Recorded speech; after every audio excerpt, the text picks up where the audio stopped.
Hi, everyone, and welcome again to one of our virtual events for CTC, Hobby Memorial Library. I'm Cindy Oser, and we have Lee Green today with us. And we also have Maura Gomez, who is with Workforce Solutions of Central Texas. And we are in the middle of a series on getting a job and starting a job and communicating at a job, and we're just getting tons of information with our Workforce Solutions series today. So before we get started, please make sure if you need attendance credit to go to the library website, find the events, and make sure that you register for the events. And if you have any questions for Ms. Gomez, make sure you put it into the comment section, and that way she'll know what your questions are. All righty, well, done with me. I'd like to introduce Maura Gomez. Okay, Ms. Gomez, take it away. I can hear the clapping in the background now. Good morning, everybody. Again, like Cindy said, my name is Maura Gomez, and I am with the Workforce Solutions of Central Texas. I've been with them for about almost 7 years now. With the SOAR program, I've been 2 years. And so I'm going to look to a cheat sheet that explains what SOAR means for short. It's Student Occupational Awareness and Recognition Program. I'm so used to saying SOAR all the time that I can never remember the long version. So a few things. I talk fast. I'm going to try to, if you need me to explain something again or to repeat it, you're more than welcome to write it on the chat. And Cindy will probably let me know, hey, repeat that again or anything like that. I'll try my best. I am from Puerto Rico. We talk super fast. So I don't know if there's any Puerto Ricans out there looking or listening, but you know what I mean. All right, well, let's get started. Today, the topic is going to be resume and interviewing. So I'm going to share my screen. Let me know if you see it. Yes? Okay. Well, out of all the topics that we talk about at the workforce, or even with our students, because I am housed at the Colleen Career Center through our program, I love talking about resumes and interviews. I think that before I even started working with the workforce, it was really nerve-wracking for me to start looking for work and saying, oh my God, I have to do a resume. And then, the interview process. And then I thought, wow, how much have I learned throughout the 7 years? And then being able to share it with you, it's an amazing thing as well. So today we're going to talk about basic resume and interview skills. So our topics of discussion, I think I didn't put it on. Let me see, here we go. There. Our topics of discussion today are going to be the resume and the interview. So it's going to split in 2 parts. So what is a resume and the purpose of the resume? It's going to be types of resume, the cover letter, and then a reference page.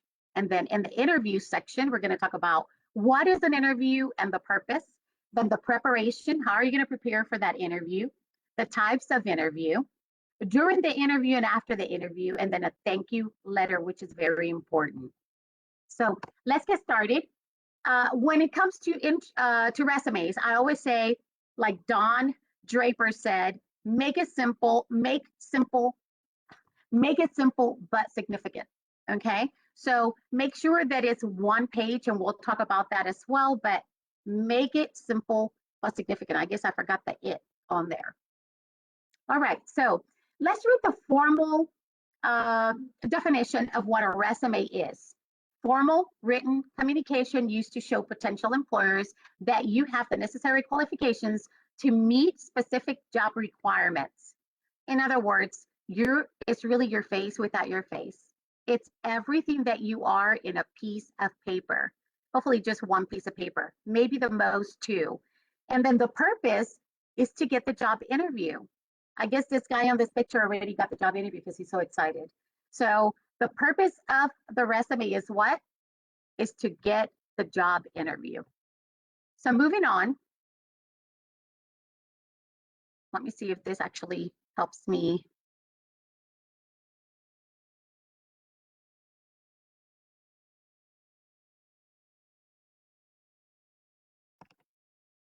I'm trying to do enter. There we go. So we're going to go through, panic there for a second because it's like, no, we cannot have another website downer or something like that. Okay, so resume step by step. I think I'm having issues with my entering. Maybe I'm going too fast on it.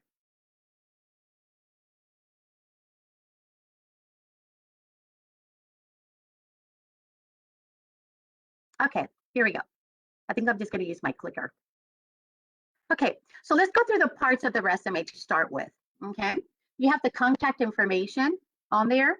So that is going to include, and you guys probably already know that for sure, contact information is going to be your name, it's going to be your address, it's going to be your phone number, and it's going to be your email. And so I always say that don't abbreviate anything. Instructions usually are don't abbreviate, spell everything else. Texas, streets, boulevards, all that is going to be spelled out. On your email address, make sure that your email address is professional. And what do I mean by that? Working at the workforce or with even students, we see all kinds of emails. Hottie 24/7, Baba the Warrior. Employers really don't care what you do at night. They don't care what your hobbies are. Make sure that you change it. If you have AOL, that might date you a little bit. So you can actually open an account with Google or with Yahoo or Outlook and make something a little bit more up to date. And it would be maybe your name dot Gomez dot your last name, like mine is Maura dot Gomez at whatever.com. And that way it's not distracting. We had a girl when I worked with the career center over in Temple, the workforce there. She was looking for work and she was, I don't know what's going on. I can't find work. Can you take a look at my resume? And I said, yeah, absolutely. She brought it by and her email address was Tipsy Bartender. And so she was looking for a bartendering position and she was not getting it. We changed it and she got a job a week and a half later. So it makes a big difference what you put down as an email address. It says a lot about you, more so than what they can read automatically. It takes really an employer about maybe 20 to 30 seconds to determine whether it's going to go to a yes pile or a no pile. So make sure that your contact information, it's all in bold. I'm not going to go into size of font or anything like that, but make sure that no abbreviations and a professional email address. Then we move to a new part that I added on here, career summary statement. And a lot of our old samples of the resumes that I've included here don't have a career summary statement. They have an objective. And an objective is optional, but we're not going to use objectives anymore. So a career summary statement, it's a little bit more recent. And I'm going to go over those parts here in a little bit with you so that you know what that looks like, or maybe what you should do. Then you have your work history. And your work history is going to be where you have you worked. And you're going to start with your most recent. And we're going to see some examples. So don't fret. I'm actually just letting you know what the parts of the resume are. Then you go into your skills. What do you do? What have you done? And then you have your education. And you're going to start you with your most recent education. And then make sure that you have someone review your resume after you have done it. Okay. So let's move on to our next slide, if I can get it to go here. Okay, so I mentioned on the prior statement, and here we go, now it's going. Okay, here we go. So I mentioned to you that we're going to go through the career summary statement. So this is brand new for me as well, but I thought, let me go ahead and share it because it's very new information. Maybe not new for you guys. Maybe you've heard it before. We call it summary of qualifications at the workforce. And so this describes, you're going to describe your strong character traits in just a couple of words. So you're going to use adjectives on there like self-motivated or chill for customer service professional, things like that. Then you're going to mention your current job title and professional experience. How many years have you been doing what this employer is looking for? Say how you want to help the employer achieve their goals. So do you have a way that you're going to help this employer achieve what they want to do? Add information on your key achievements to prove you can deliver results when hired. So numbers are very important. You know, how did you help the company that you were with before? And maybe percentages, things like that, that really will call the attention of the employer that you're applying to, or the job that you're applying to, the position. Limit it to 3 to 5 sentences and use numbers whenever possible. So make sure that you have, again, percentages, numbers, how many years did you do a certain thing, and what was the turnout. That way you can let them know, hey, this is my career summary statement. This is what I have done. This says a lot about me. And keep it at 3 to 5 sentences. After 3, 4 sentences, it kind of, you know, it's like, oh my God, we have to read a whole testament. So just write something short, sweet, and to the point so that the employer can understand. Any questions up to now? There are none on Facebook at the moment. Okay. All right. So let's talk about the types of resume. I know that there's more than 3. We have also one that I'm not going to talk about today, which is federal, but the most common are chronological, functional, and combination. And so we're going to look at examples of those here in a second. So let's start with the chronological, and that is very common. The chronological order, that's usually what you learn in school. That's what employers usually ask for. When you go to an online website, that's what you see. It's a chronological order resume. And so you're going to start with the most recent job to your least recent. And it's best to use when there are no gaps in your work history. I think that you can use any type of resume, obviously. It's your resume. And so for me personally, I've never used a chronological, even though I've stuck to the same type of work. I like the functional, which we're going to talk about here in a little bit. And I'll tell you why once we see it. And then a lot of employers prefer this. It's easier to kind of go through. You see the contact information there. Then you have the career summary statement. Then you have your experience. It tells you the month and the year. What are your duties? What was your position? All of that is going to go in there. And then you're going to concentrate in using, when you explain your duties, you're going to use past tense verbiage if you don't no longer work there. If you are still working there, they're going to use present tense, like managing or developing. So on the other ones, they have received, analyzed. Obviously, they're no longer there. So that's the chronological for you. It's very easy to do. Once you start doing it, it's easy to actually do a chronological. Okay, but then you have to really see what are the how you incorporate the information. Make sure you read it over, that it sounds short, sweet, and to the point, that is not extra. Okay, keep it simple. Keep it simple. Okay, moving on. This is my favorite, the functional. It's just simple, but I don't know, I just really like it. You can put all your skills on there. The functional, you have, again, your contact information, like we explained at the beginning.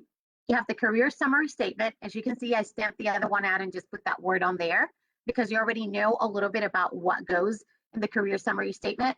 And then you have all of your skills, all the skills that you've done that have to do with the jobs you've done, and then your experience. And you don't have to go into duties or anything like that. You just put the employer, your position, and the year, from when to when. And so they say that the functional is better to use with job seekers with limited job history, or different types of jobs, or history in different career fields, organized by skills that you see there.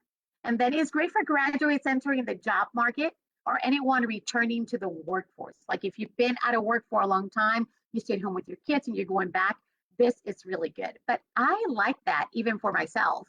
I like the functional. It just looks cleaner to me. It looks neat. So it's really your choice. What type of resume do you want to use? There's not really a rule that says you have to use chronological. Now, if you go into a specific career, sometimes they require you to have a picture of you. If it's like in the arts, visual arts and things like that, they might require you to have something fancier. But for the most part, this is just basic. This is basic resume information. And so this is a functional. I'd like to move on to the next type of resume, which is combination. And I really didn't see a purpose in this one, but a lot of people like it. And so with the combination is long employment gaps, several short-term positions. Those desiring to change careers can use a combination. Again, you have the same information on there. You have a summary of qualifications, which is really like the career summary statement, which we have to update. These are taken from the workforce. Those are the samples we actually give out. So we need to update a little bit, I think. Then you have your experience, and it goes into kind of like the chronological. You have your experience and then your education. We can go back up to 10 years of experience or 7 years of experience, depending on the employer and what they ask for. Okay, so depending on who it is, they'll say, hey, can we have 10 years of experience of your work experience on your resume? You can always definitely ask, but mostly is 10 years, 7 years. And then if you have diverse job history, that might not add up to a clear career path. This is a good one to use. And then job seeker has experience that is related but not linked to the desired position. So there's a lot of reasons why you can use this type of combination resume. It's not my favorite. Again, I've already told you my favorite is functional. It's just a little simpler and cleaner to me. We have one question. They want to know if you have a font recommendation. I'm sorry, a what? A font recommendation for the resume? Well, font, the cleaner the better, and usually no smaller than a 10, no bigger than a 12 in the size. Arial is a good one. Calibri is a good one. Anything that's clean and like these right here, if my boss sees them, they're a little bit too fancy for a resume. But anything that's Arial, as long as it looks clean. Is it Courier? One of the I can't pronounce that very well, but Courier, Calibri, I love, and Arial. It's usually the standard. That a lot Times Roman, a lot of people use that. But the font size is important as well. No smaller than a 10, no larger than a 12, unless it's going to be like a title, like experiences or your education, just the titles. I would do them like in a size 14 and maybe bold them. Some people underline them. Sometimes they'll centralize them. So there's a lot of ways that you can do your resume and so that it looks appealing to the eye. Okay, any other questions? There are none right now. All right, thank you so much. Now we're going to talk about the cover letter, and I always say always include a cover letter.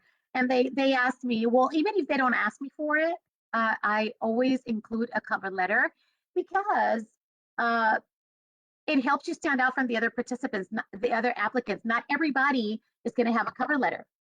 A lot of people don't know how to put it together. I didn't even know how to put a cover letter together when I started working with the workforce. So I've learned a lot of skills working here. We are not born knowing everything. So I'm glad that I'm able to share this info with you today. It gives a chance to describe your accomplishments in greater detail. So this is a way of you to shine in another way besides your resume. And then it shows the employer why you should be the perfect candidate for the job. So the letter is going to include, again, your name, your information. I know there's abbreviations in there with the cell phones. I don't like having the H, with the colon on there. I just do, my phone number, which is my cell number. If you want another number, then you can include it. We don't use home phones anymore. I just keep one number. And then you're going to write a letter out to the person that you're writing to. And then if you're going to address it to someone specific, if you don't have a specific name, you just have the company name and the address, then it could be to whom it may concern. And And then you're going to write about how excited you are that you found out about this job. It's really the first paragraph. The second paragraph, you're going to talk about your experience and compare it to what you're applying to. And then the third paragraph is usually, hey, I hope you call me back, and then you sign it and then you send it, but always include it. It's always, it's an extra. I always say you have to be extra to be remembered. And so this is the extra. It's like the guacamole when you go somewhere, right? Guacamole is extra. You have to pay extra for it. So this is always good to include on your resume. I'm going to read. I love quotes. This is by Benjamin Franklin. It says, it takes many good deeds to build a good reputation and only one bad one to lose it. It is so important for you to have a great reputation, okay, what other people see or say about you, and to build bridges instead of burning them. Because this takes me to the next topic, which is going to be, or the next item on the resume information, which is your reference page. It's so good that you left 5 years ago from a business or from somewhere and you had a great reputation as a worker. You were on time, you were kind, you were polite, you were the best customer service person. And guess what? You can use that former employer as a reference. Okay. And so usually they'll say if it's a professional position you're applying to, they'll ask you for professional references, and that is going to include employers that you had before, supervisors, maybe a counselor you worked with, maybe your principal, those people who are in education, the director of some sort of place that knows you. A lot of people have a lot of friends in high places. That's what my boss says all the time. So those are the people you're going to use as reference. Make sure that you ask them first. Just because you have a good relationship with them doesn't mean that you're going to go ahead and put them as a reference. It's common courtesy to say, hey, I'm applying for this job. May I use you as a reference? I know you're going to say yes regardless, but just get their permission and give them a heads up. That way they know that someone's going to reach out to them to ask them information about your character, about you. And then make sure that you have their whole name. You have no idea how many people don't know the whole name of their supervisor. At least in my experience, people that I have worked with, students that I've worked with, and I always tell the students, make sure you copy all that down on your notes on your phone. We have phones with notes now. You have no excuse not having a piece of paper or a pen. You can write it down in your phone and just write the name, the phone number. What is the address of the company? What is their cell number? You should have their cell number. Ask them for their email address and have all that on your reference page. I didn't know what a reference page was. And they asked me when I first started with the workforce, when you come to interview, bring your reference page. And I had to do a reference page before my interview. I had no idea. So it's always good to have those documents. This is in the process of getting ready, right? You have all the documents ready so that when you apply for the job, you already have them done. Any questions up to now? No, there's none right now. Okay, well, that takes me to the interviewing section. But first of all, let's go back. We already learned what are the parts of the interview, right? If I had a class, they would have to tell me which ones are those parts of the interview, which is 5 parts, contact information, you have your summary, you have your work experience, you have your education, your skills, right? Then you're going to have a cover letter. Then you're going to have there's 3 different types of resume. You're going to have a reference page. Okay. It sounds like it's really short, right? And then you have your types of resumes and you're going to pick which one you want to do. Now we're going to talk about what gets you into the interview, which is the resume. Okay. And what the purpose of the interview is. So let's move on to that. I'm going to read again the formal definition of what an interview is. The best way to think of an interview is as a focused conversation where you and the hiring manager are exchanging information in order to come to a decision. And the purpose of the interview is to get you the job. So you have to be at your best behavior. Your resume will get you the interview, and your interview will get you your job. So those two things are very important for you to be employed. Okay, so you're really exchanging information, and it's really conversation back and forth. A lot of people get really nervous. I used to get really nervous, and I'll ask someone like, how many years have you been working in this occupation? 20 years. Okay, then that's what you're going to talk about. It's that simple. We just get really overwhelmed and overthink things. And you just have to relax and kind of let that information that you already know, read the job description so that you know what they're asking for, but then apply your experience and add it to that. It'll come across like you're very confident, which is very important. Okay, so here we go. We're going to start again with one of my favorite quotes by Howard Ruff. It wasn't raining when Noah built the ark. I know that, this is biblical, but he was getting ready even when it wasn't raining. So that lets us know that we have to get ready for anything that we do. In this case, we're talking about interviewing. The best thing to be able to ace an interview is to get prepared. You have to prepare. And so we're going to talk about what do we have to do to prepare to ace that interview. Okay, so steps to remember when preparing for a job interview. Here we go. You're going to research. Oh my goodness. You're going to research. Let me see if I can go back on this. You're going to research the company. And how are you going to do that? Everything's at our fingertips. You're going to go online. You're going to research the company. Who is the CEO? What is their mission statement? What is their motto? Anything that you can learn about that company, even if it seems like it's a lot of information, learn it, because you just never know when they ask you a question and you can add on. Then you're going to learn about the job itself. Even though you've done this job before, what are they requiring you to do? What is the job description? What is the job announcement? What does it say that is required of you? Learn that really well and compare it to your already skills that you have. Then know yourself. Know yourself in reference to, am I a good leader? Am I a team player? Am I punctual? Do I work better alone? All those things you should know before you go in to apply for a position. Dress for success. We're going to talk about this here in a second, so that's why I have a little asterisk on there. Prepare to answer questions. And you might say, well, what questions? Well, you're going to go online, whatever occupation or position you're applying for. There's always questions on YouTube. There's so much information online, and there are always basic questions that they'll ask you at a interview. Like, for example, tell me a little bit about yourself, right?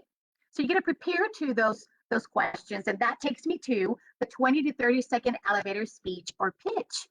It is important. It's going to be like a commercial about you in 20 to 30 seconds, no longer than that. So you're going to have to write it down and copy it. I don't have anything to give you, but you can go to YouTube. There's a lot of cool little videos. They'll make you laugh, and at the same time, you'll be learning on how to get something ready, because usually when you sit down, that's what they break the ice with. So tell me a little bit about yourself, Maura. And I'm like, if I'm not ready, I don't know what to tell them. Am I going to say, I just got 2 cats, I don't know what to do with? I just moved into a new apartment. No, I can't talk about personal stuff. You're going to talk about your skills. And so therefore, in 20 to 30 seconds, it's when you're going to let them know, hey, this is what I'm about. That question alone will set the whole interview for you. And you're going to look at them straight in the eye and with confidence, because you already practiced it with your dog or your cat or your mom or your boyfriend or girlfriend or even your professor. You're going to practice this elevator speech, and you're going to just blow it out of the water. I guess that's one of the sayings, right? Then prepare to ask questions. I always say one thing that you need to do all the time, always at the end when they tell you, so you have any questions for us? Please do not say no. You're going to have at least 5 questions that you're going to ask. And I think we're going to go through those here, and always have questions to ask. It is important because it lets them know that you want to inquire information, that you are curious, that you're an inquisitive person. I went to an interview that they asked me, do you have any questions? I said, no, you guys answered everything for me already. Obviously, I'm not there. I'm with the workforce. So I learned that I was going to have questions and write them down. Then salary and pay, make sure that you always know what they're going to pay. Usually when you read an announcement for a job or a position, it'll tell you how much they're going to pay you per hour or if it's salary. But if you don't know, labor market information is very important. Texas Workforce Commission has all that information. You can go on the website, you can go to salary.com, enter the position for Central Texas and see what is it that they pay for entry level, for intermediate level, for advanced level, according to your experience, your education, etc., how much they should be paying you. And then you can kind of negotiate and see with that employer. And then mentally prepare. A lot of teams prepare mentally, don't they? They psych themselves up. When I go to an interview, I listen to my favorite song super loud in the car to get pumped up. So when I walk in there, I got this. Okay, whether it's meditation, whether it's running in the morning, whether it's whatever it is, do it. So that way you're prepared mentally to focus on each one of the questions. Don't be afraid to ask, hey, can you ask that again? Because sometimes we get nervous. I talk super fast when I get nervous. I mean, I talk super fast as it is, but when I get nervous, I talk even faster. And I get a lot of brain gaps, as you've seen, okay? So moving on to our next slide, which is dress for success. And this is very important because in my generation, dressing for success means dressing up like nice, like with a suit and a tie or just a jacket, you know. And dressing for success for maybe my daughter's generation in her 20s, maybe going on her 30s, it looks very different. So let's keep everything maybe an inch above the knee, maybe 3 inches from the neck, and nothing ripped, nothing faded, and please iron your clothes. I always say that, okay? It is very important. That says a lot about you. So first of all, let's start with hygiene. You'd be surprised that there are a lot of people that don't take a shower every single day. And this is a very funny topic and a very awkward topic to talk about in a workshop, but it's very true. You have to get your hair cut. Trim that beard. Now that beards are really in, trim it.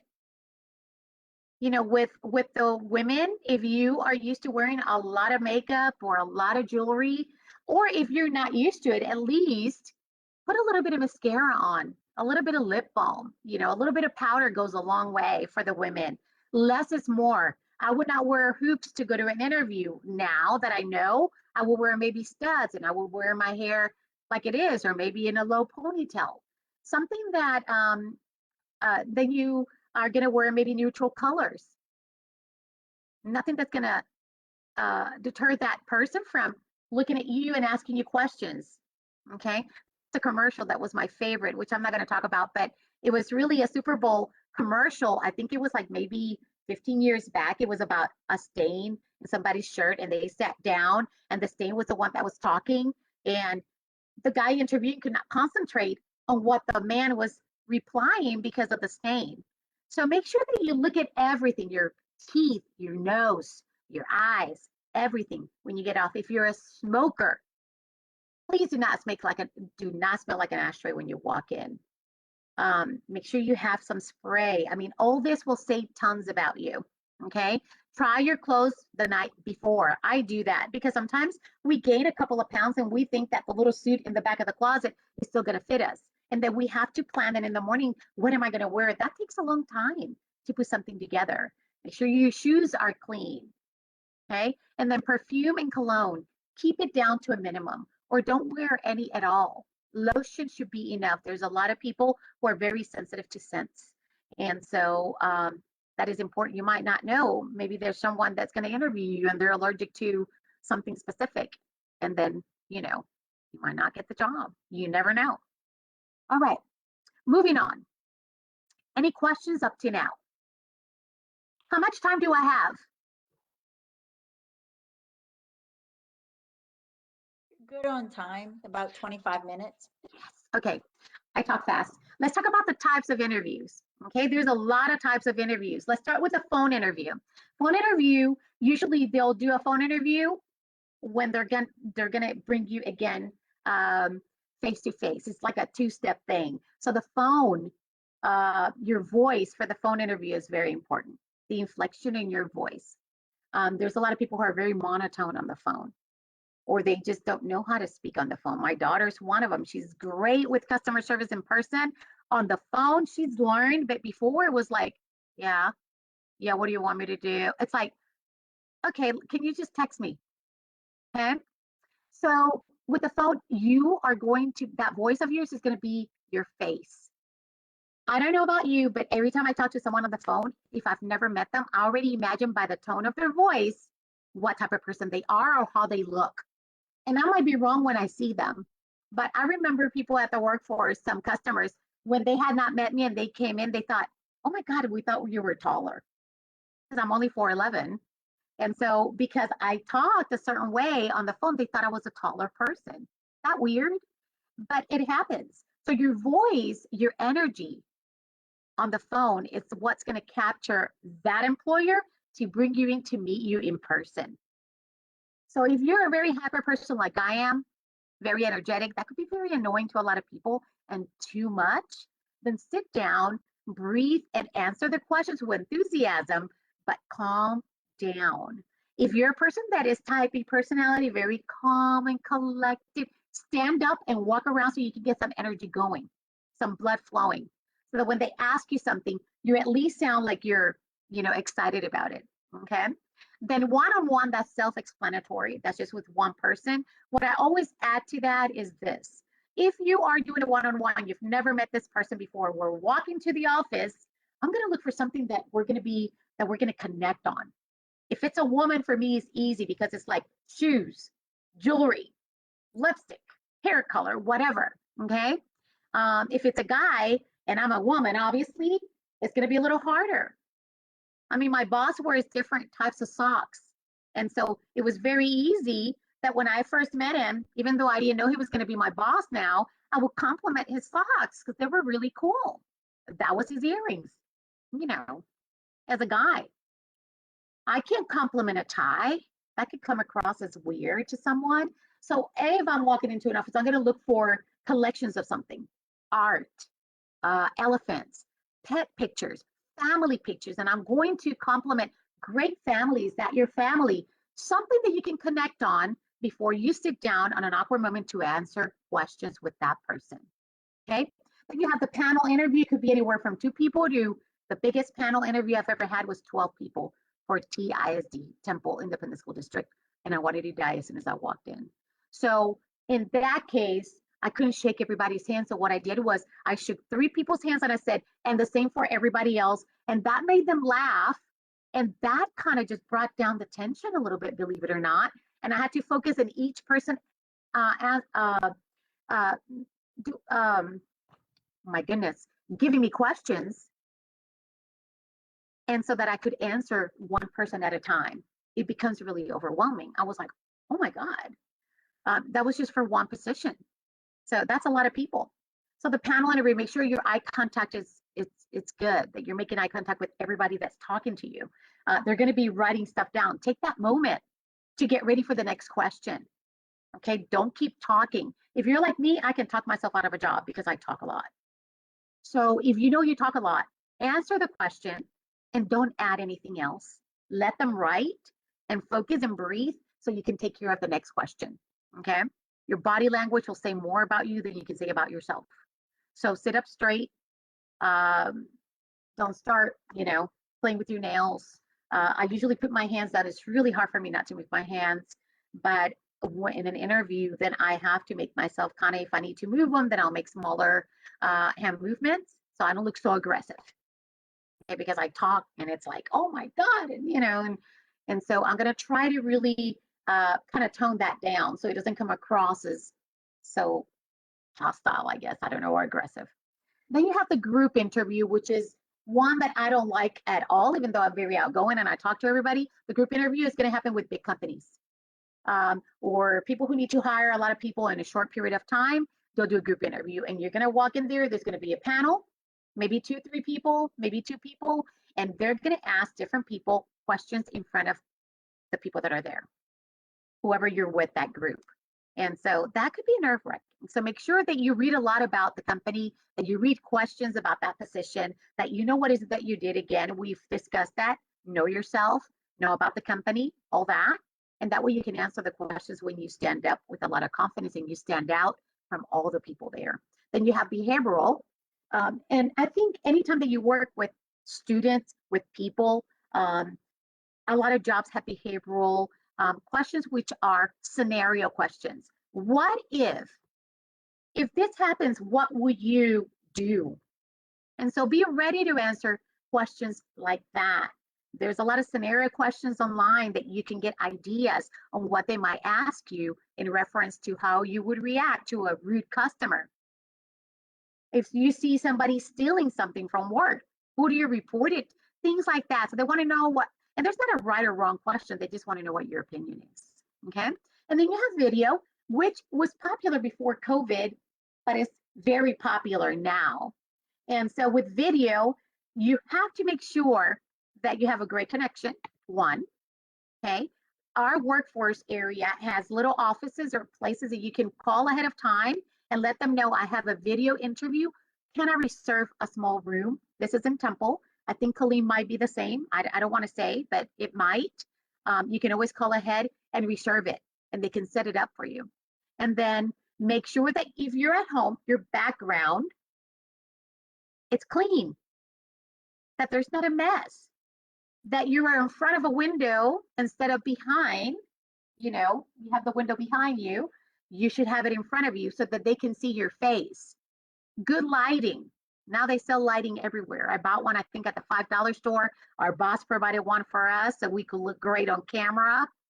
I don't know how much that does, but it helps, I guess. But you can do so many things to look better on camera to that person because they're going to bring you in.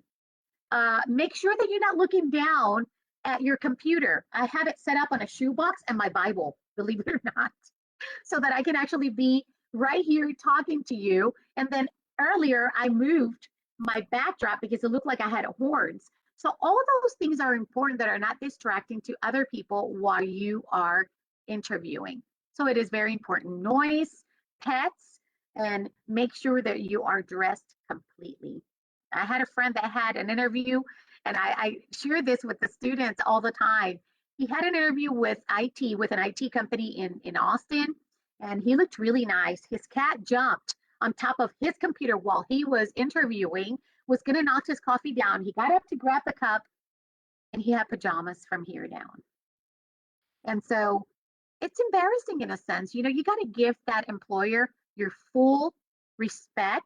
Get dressed all the way like you're going to the place because you never know. Okay. So any questions so far? There are none on Facebook.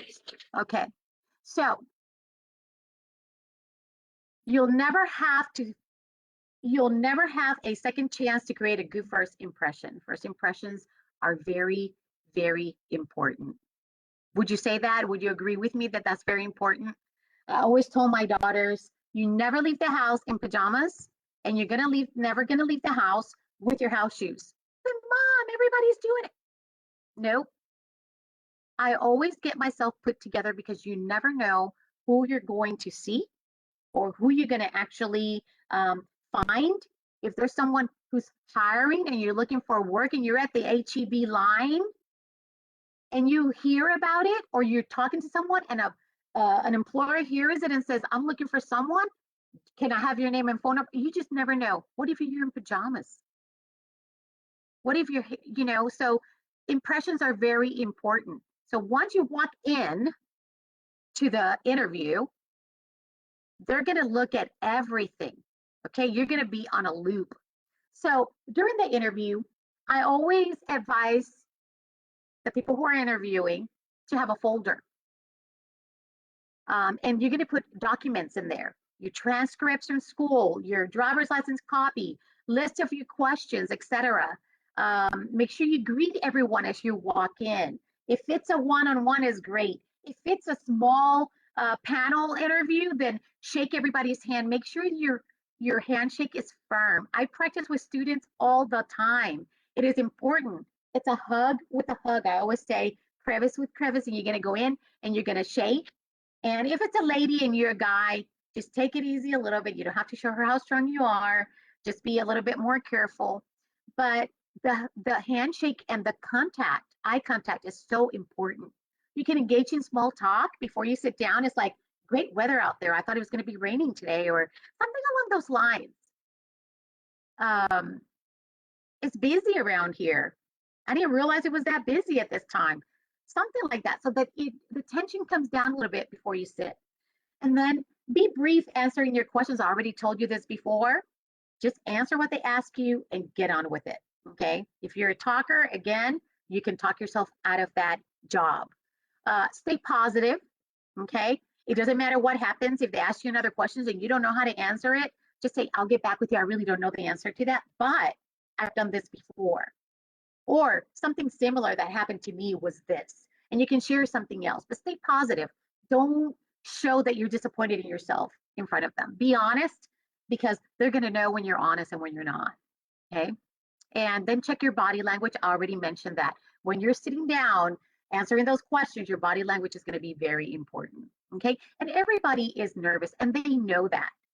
They know that you're going to be nervous. But sometimes you have to fake confidence to make it. And it'll get you through. All right. So wrapping up the interview, you did it. So ask about the next steps. Always, always at the very end of that interview, you're going to ask, when can I expect to hear from you? Definitely, please ask them that, because if they say, we're going to call you, today is Tuesday, we're going to call you by next Monday because we have other candidates that are interviewing, make sure that you wait until that Monday for them to call you. A lot of people keep calling and keep calling. What does that tell the employer? It tells the employer that you cannot follow simple instructions. Okay. And you'd be surprised. We had an employer at the Workforce in Temple that did a job fair. And he sent a letter to everybody that was going to the interview, the interviewers. And one of the things was to knock the door. A lot of people did not read knock the door. Did you know that those people were not called back because they didn't follow simple instructions? You just never know. Not that they try to trick you, but there are employers that are very strict about things like that. And so you have to be aware. If they've told you for next Monday, then you wait until next Monday. If they don't call you by Monday, then you can call them and follow up. Make sure you show gratitude. Hey, thanks so much for interviewing me. It was a pleasure meeting you. Shake everybody's hand, make eye contact, and exit. Okay. And follow up with a thank you note or a thank you letter. That is always so good. I had a friend that I advised her, hey, write a thank you note or a letter. She goes, you don't think that's too much? Of course not. You're competing with other people you don't even know. So you want to stand out as somebody who's, as the interviewer that sent a thank you letter. Absolutely. So she was picked out of the top 3 from 12 girls for a reception job. The girl that was supposed to start, she sent a thank you note. She still didn't get the job. The girl that was supposed to start, like in a few days, called that she had gotten a better job or a better position somewhere else. And they called, guess who? My friend.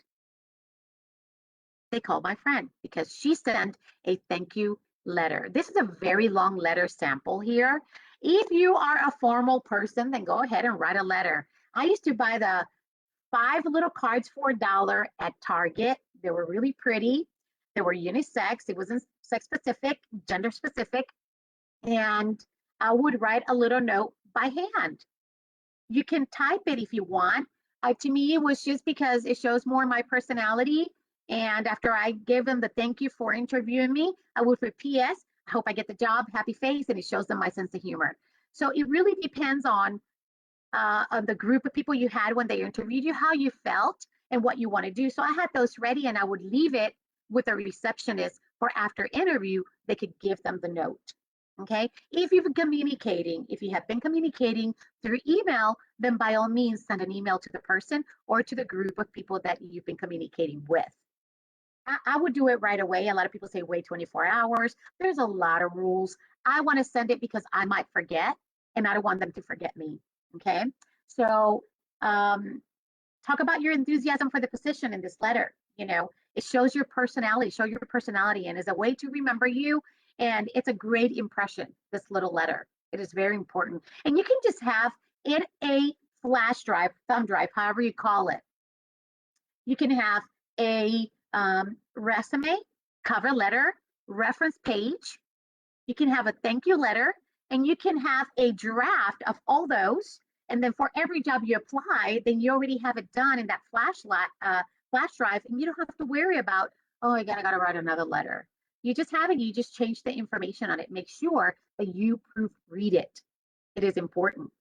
Okay, it is important. Any questions up to now? No, ma'am. Okay, thank you, Lee. Maura, I have a question real quick. Yes. When you were giving us the different types of interviews that you would have, I came across one recently, well, not recently, but years ago, when I was looking for a job before CTC, that is an automated video interview where the automated thing will ask you a question, and then it will Prompt. record you answering. Okay. So is this a trend that more like bigger companies are starting to do? I'm not really sure, but I know that Scott and White does something like that. And so a lot of people get worried because it's like, oh my God, I sounded horrible. Or I'm thinking that it's been around for a little bit, but a lot of the companies have been using it more and more. Okay. Yeah, it is kind of difficult, but it seems like it's coming around to do that as well, where you just read the question, you answer the question on the video. And you have some that actually can see you, but you can't see them. So that is nerve-wracking too. So you have to really, make sure that you watch your everything that you do. It would be so hard for me to do something like that. But I think that employers are trying to find different ways to hire, and so that's definitely one of them. So finally, I want to add, or I want to say, here's an 8 ball that says, don't count on it. Your offer of employment. Sometimes, even when we get prepared and we are extra and we show our best personality traits, sometimes you don't even get the job. So that should not discourage you. You know why? Because sometimes the employer is looking for a specific person or personality, a good fit for that office, for that organization, for that department, for that group. And it doesn't mean that you're not good. It doesn't mean that you're not intelligent. It doesn't mean that you're not smart. It doesn't mean that your education means nothing. It doesn't mean that you're going to give up and not look for any more work. It gives you a little oomph so that you can get ready, and you can even send the employer. And I had a guy even ask us one time we're interviewing, what can I do better for the next interview? And I thought that was really nice. I didn't know what to tell him. So I was very frank. I mean, if you're going to ask me, I'm going to tell you. And so, and he goes, well, thank you very much for the input. And he was so kind. I thought, oh my God, we want to hire him back. But it's not because they didn't want you because you were not good. It's just really, you were probably not a good fit. Okay. So you just continue getting ready and continue getting prepared until you become a pro. Because the more you do something, the more second nature it becomes. You'd be surprised that, again, practice. Once you get in there, you're going to be a little nervous, but everything's going to flow. Okay. Well, I want to thank you so much for listening and for tuning in and perhaps learning something new, or maybe it was just a review for you. But this is always good to kind of hear over and over, especially if you're looking for work, if you are graduating soon, anything like that. This is very helpful. Even for us that have been working at the workforce for a long time, we always have new things to work. And when I go through this, I realize, oh my goodness, yeah, I have forgotten about that. So it's always good to hear information, even though we've heard it before. You might have missed something somewhere, and then I exposed it today. So it was my pleasure to be able to participate and expose this information. So here's my information, my email address. I think that Lee will have it also on the chat so that if you need to send an email, I'm more than happy to answer any of the questions you might have. Thank you, Cynthia. Thank you. Yeah, you always bring such information, such great information for everyone. And we hope everyone is learning a lot, because I know, again, I'm learning a lot. As she was talking, I went, yikes, I didn't send a thank you to her coworker yesterday. So I put that down. Sorry, Suzanne. All right. So we hope that you will join us again tomorrow. We have Ann Scotty, who will be joining us in the Workforce Solutions. Thank Yes. you again, Ms. Gomez. Thank you, Pleasure. Maura. You guys have a great day and stay safe. Yeah, Thank you. and everyone, you guys enjoy today, and hopefully we will see you tomorrow at noon. So thanks. Bye. Maura, don't go away. Okay.